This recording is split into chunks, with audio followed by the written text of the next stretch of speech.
I got the horse right here, the name is Paul Revere, and here's a guy that says if the weather's clear, can do. Hello, racing fans, and welcome back to another edition of Handicapper's Corner, brought to you by the Derby Bar and Grill. I'm Mike Heads, along with Drew Forster. We're going to go through the Friday night races, August the 9th. We have 7 races on tap, starting at 7 o'clock on the Friday evening program.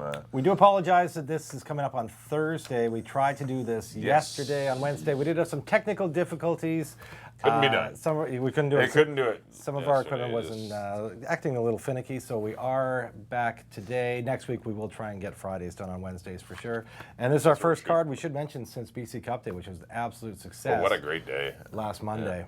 Yeah, Barb won 4, Phil won 3. You had a good day. Phil won 4 too. I call Bear getting that close to Here's Hannah. No kidding, what a race you ran. Yeah, and Here's Hannah, of course, was an all-star again. Congratulations to Glenn Todd with 5-star general. 5-star general. Paying the money, get a horse to come to the Derby, and he looked good. Boy, did he look good. And Mario Gutierrez. Yeah, no, great to see Mario. And Troy. Yeah, they had the old team back together. Yeah, Troy Taylor, Mario, the Glenn band Todd. got back together. That's right. And, yeah, Troy, reunion tour. Mario, it was cool. It was a lot of fun on Monday. Funny enough, they were all in the winner's circle, which they're all used to as well. They're very accustomed to. Yeah.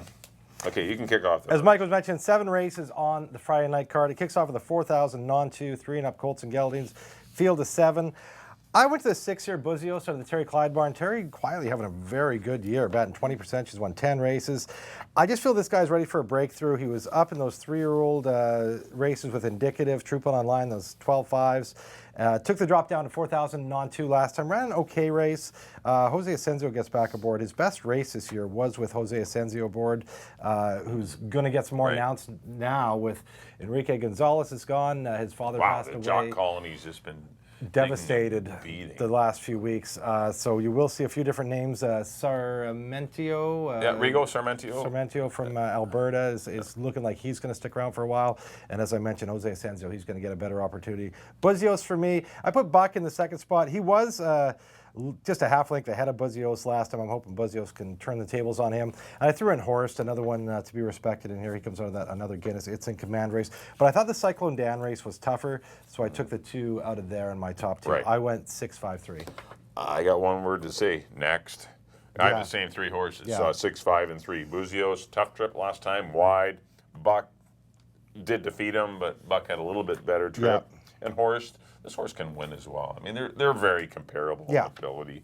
But I went 6, 5, and 3. Those are your 3 horses. I think so. In the Friday opener. On to the second race. We got some $4,000 claimers here, going 6 1/2 furlongs. Martello looks awfully tough in here. Going to be awfully tough to beat. He has the speed. He's big drop in class. I think he's going to be tough. Kelson has to be respected. Altino has to be respected, and even E. Taylor, who's run a couple of decent races so far this year, has to be respected as well. There's no solid standout other than I don't know. I thought Martello was good. I went 4, 2, and Sir Barkley's alive in here as well, but I like the 4 and 2. I went with Sir Barkley on top. I mean, Martello's going to be a short price. He deserves to be, right? He gets beat a length by Ezekiel for second and a 16. That's the day that the all button ran off and won by 15. Not sure what happened last time. Never really got involved. Again, that was a much tougher race with Pioneer of the West, Sanawar, Sergeant Rick. That's tougher than what he faces here. But I don't see a lot of speed, and I'm hoping that Sir Barkley with Lenny Seisher on board can get to the lead. And that makes him dangerous. Last time 22 and 4, 46, and he gets run down by Aditya and defeats Mighty Fraser. I just don't see anybody to pressure him in here. I think if he gets the lead, he's tough. So I'm going to take a flyer and putting him on top of Martello. And I threw in Kelson in the 3rd spot. The barn's going great. This is a horse with a lot of backlash. I just don't know what's going on with him right now, but I'm not giving up. I put him in to round out my try. I went 3, 4, and 1. On to the third, 2-year-olds going 6 furlongs. 2-year-old boys, actually. We have a girls' race on the Sunday card. The boys will have a turn on Friday night. Field of 9. I went to 3, Above the Moon. As you mentioned, Phil Hall, another big day on Monday with Calgary Caper. At Attention won the juvenile boys race, and Aleutian Harbor winning the maiden special weight for older boys. Above the Moon's a Harbor the Gold out of a Malibu Moon mare. Some nice breeding there. 4th in his first start. I could see almost like an add attention type move here. A horse that's progressively, didn't dust him first out, but has the breeding to improve with every start. And I can see him moving forward with Sarmiento aboard, as we talked about, Rigo Sarmiento. I threw in Desert Hills in the second spot, one that comes out of our paddock sale. As we mentioned, That's been a productive paddock sale. Boy, we were talking on the way the way here to film with Bear. Wow, what a buy for Craven Sorensen. There's been some nice horses come out of there. Spokane's Gem. It was a very. I know. Yeah. A lot of buyers are very happy. Yes. Out of the paddock. Absolutely. Desert Hills, Copper Water bought this horse. Another one, decent start in his first start. Some good breeding. Look for him to move forward in his second start. Reyes, he had a big day, of course. All 4 of Barb's. He was aboard on Monday, and he's riding as good as anybody right now. I like that final work, too. He's come back to work in 35-3. And I threw in Austin Calling, the outside horse. Greg Tracy's got a few here. Yeah, nice to see him back in town. Good to have Greg Tracy here. And one thing Greg Tracy's dynamite at is 2-year-olds. This guy did have one start out at Century Mile. Now he goes to the Lasix program. Second start, Greg Tracy batting about 20% and just dynamite with his 2-year-olds. Not a great post going 6.5 furlongs. So hopefully Denny Velasquez can work out a trip. But I didn't want to leave him off the ticket just because Greg's so good with 2-year-olds. I went 3-7-9. Yeah, I did go to the Greg Tracy runner. I didn't love anyone in here at all. I think he's going to have more speed second time out. The horse worked really well, a minute and change, or a minute flat last time, and a minute 1/5 over a sloppy track prior to that, after his race, in which the comment says offered little, but the horse, I think there's more there. He's obviously got first some time talent. and goes first time Lasix. Yeah. There's some positives, and Greg does awesome with his baby. Greg does well with all horses, but I mean, in particular, his 2-year-olds do very well. Babies, so this race didn't come up top. I wouldn't be surprised to see this horse run really well in here. The 3-horse, I agree, Above the Moon, blinkers on, an okay effort behind Wilson and Gotcha Cowboy, who ran second and third in the BC Cup Nursery last weekend, and Rigo Sarmiento rides. And I put the 4-horse Atomic Haze for Charlene Miller. I thought there was something there. Good, nice pedigree, decent works, good barn, good connections, and you might see this horse run. Yeah, and she's got 2 in here. Both of them are quite well bred. Both of them are working well. And Richard would be on the live. Hamill lands on the 4-1. Yeah, the 4-horse. But I did go 9, 3, and 4 in the third on the 4th race. Got some maiden $8,000 claimers here, going 6.5 furlongs. Another race. I didn't love anyone in here. It was just a tough one. I went to Little Groot. A deep race for your late pick 4. Has speed, probably going to be the fastest of the bunch, and even if he doesn't get the lead, at least he can sit second and be dangerous. Gets the apprentice Lenny Seacharan, and at least a break in the weights. I thought Little Groot was, live in here. I put the 4-horse, PS Charlie Brown in for second. Good runner-up effort to Wahoo Bill, who was very good on debut last time. And I thought that was a pretty good heat. I put the 7-horse Klondike Gentleman in for. I had no idea who to put in. This is a really tough race for me. I put Klondike Gentleman in the 3rd spot. I know Reyes ends up on the 6-horse, the first, or Just Make Believe, which, it is a first-time starter, but I just thought Little Groot was the best. And I went he's got speed. Yeah, 2-4-7. The 8 Dapper Dawns on the class drop. That horse is interesting as well. You don't want to leave that one out.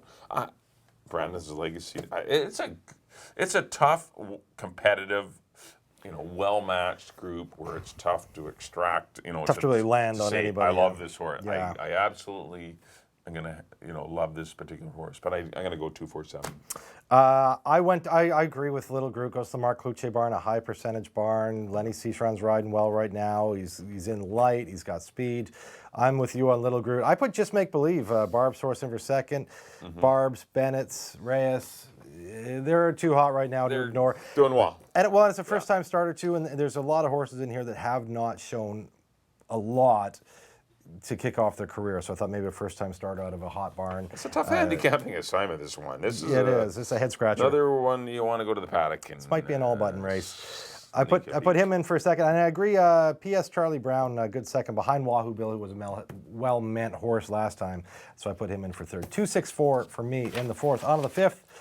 $4,000 claimant event, 3 and up colts and geldings going 6.5 furlongs. This isn't a tough handicapping event. Well, This one on paper looks like a slam. on paper, it looks like it's Polmerac, the 4-horse for owner, trainer Peter Milburn, coming out of some tough races with Huntersbach, Mighty Fraser, Santa Fe Trail, Fleming's Beach. Horses we'll see later. Horses. They are better horses. After him, we get back to who now? Yeah, who's next? Yeah, who's next? I put Texas Kid in for Hall of Famer Frank Barry. This horse can jump up and run big races. I saw him.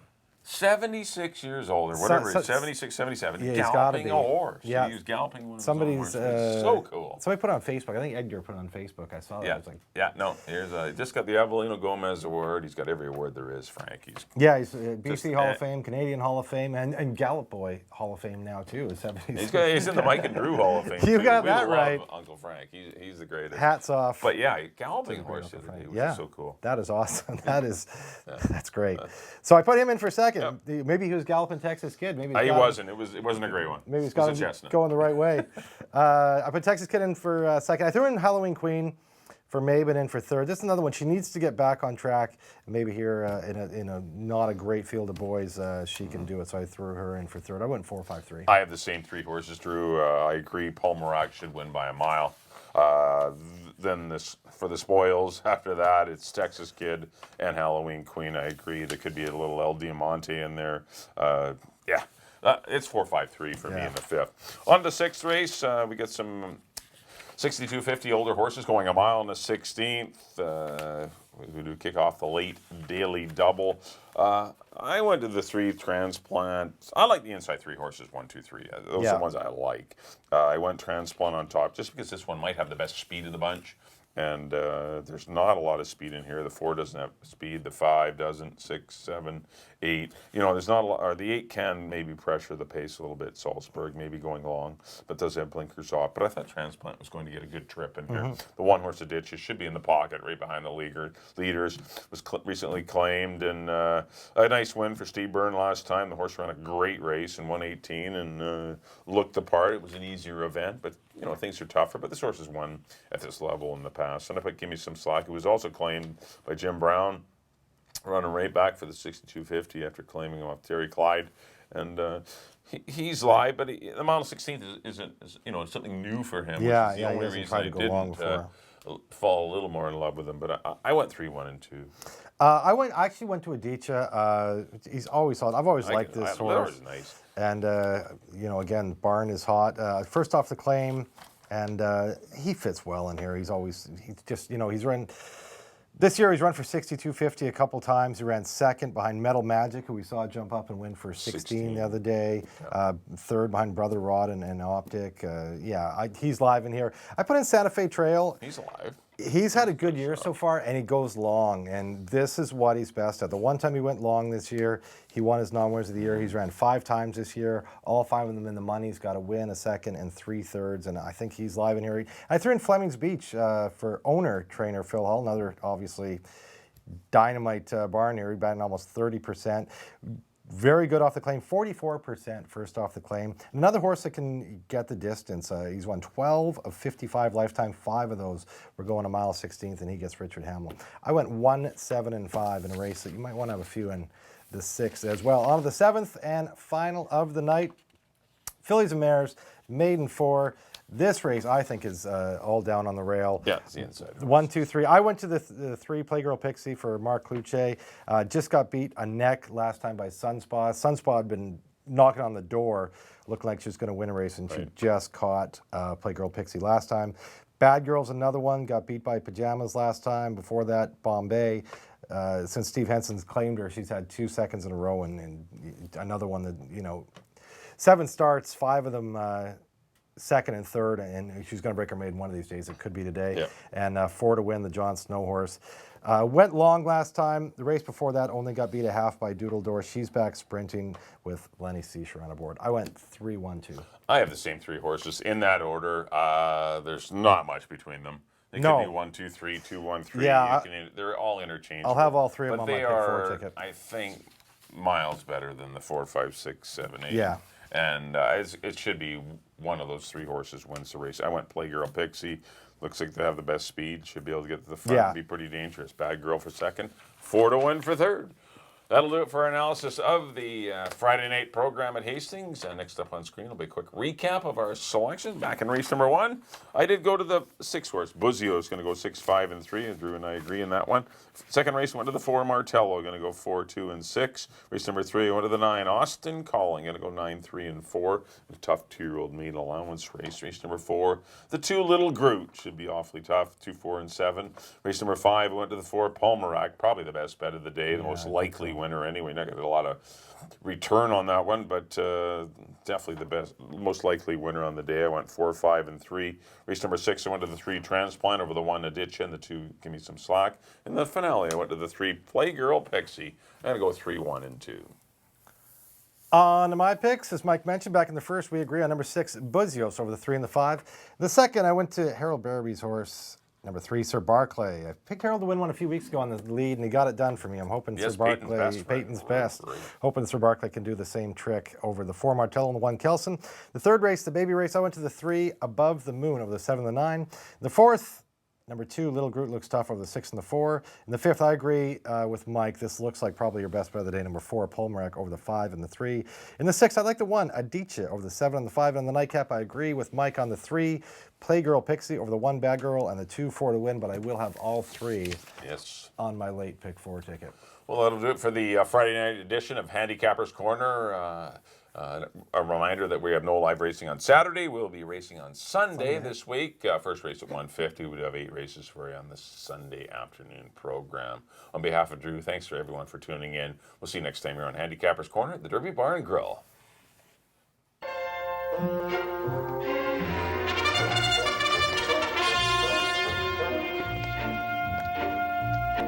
I got the horse right here, the name is Paul Revere, and here's a guy that says if the weather's clear, can do